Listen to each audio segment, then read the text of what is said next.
Hi friends, என்னோடய channel முதல் தடவையாக பார்க்குறவங்க சப்ஸ்கிரைப் பண்ணி சப்போர்ட் பண்ணுங்கள். நான் சிம்பிளாக மாங்காய் போட்டு புளி ஊற்றாத சாம்பார் வைக்க போகிறேன். ஒரு 150 பருப்பு கழுவி எடுத்து வச்சுருக்கேன். அதில் ஒரு 15 பல் பூண்டு, அப்புறமா ஒரு 1.5 டேபிள் ஸ்பூன் சீரகம், உப்பு, ஒரு 3 தக்காளி, சின்னதாக இருக்கிற 3 தக்காளி போட்டுக்கிறேன்.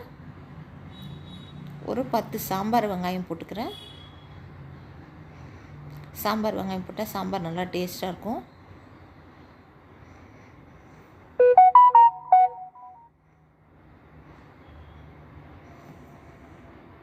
சாம்பார் வெங்காயம் தாளிக்கிறதுக்கு வச்சுருக்கேன்.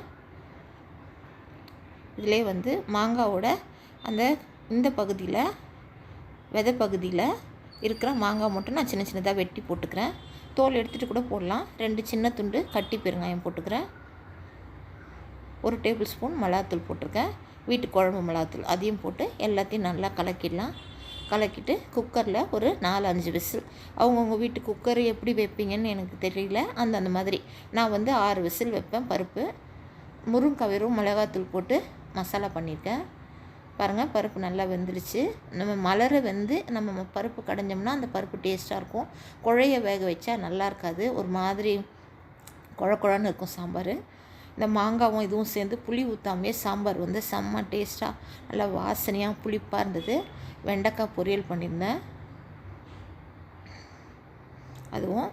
அப்புறம் சாம்பாரை நம்ம இப்போ தாளிச்சிக்கலாம். அது நீங்கள் ஏதாவது ஒரு மத்தில் கடையிறதுனாலும் கடையலாம், மேஷரில் கூட பண்ணலாம், எல்லாம் பண்ணலாம். ஒரு பேன் வச்சுட்டு எண்ணெய் விட்டு கடுகு, வெந்தயம், சீரகம், சாம்பார் வெங்காயம் வெட்டி போட்டு 2 காஞ்ச மிளகாய், கருவேப்பிலை.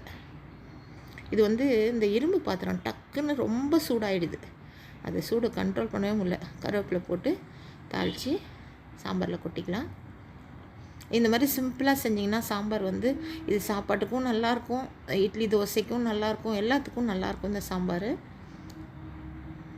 ஒரு வேளை செய்கிறதுக்கு ஒரு 100 பருப்பு போட்டிங்கன்னா ஒரு 2 தக்காளி போட்டு இதுமாதிரி செஞ்சால் நல்லாயிருக்கும். மாங்காய் இல்லைன்னா பரவாயில்ல, சீசன் இருந்தால் போட்டுக்கலாம். ஒரு 2 டேபிள் ஸ்பூன் நெய் இதில் விட்டுக்கிறேன்.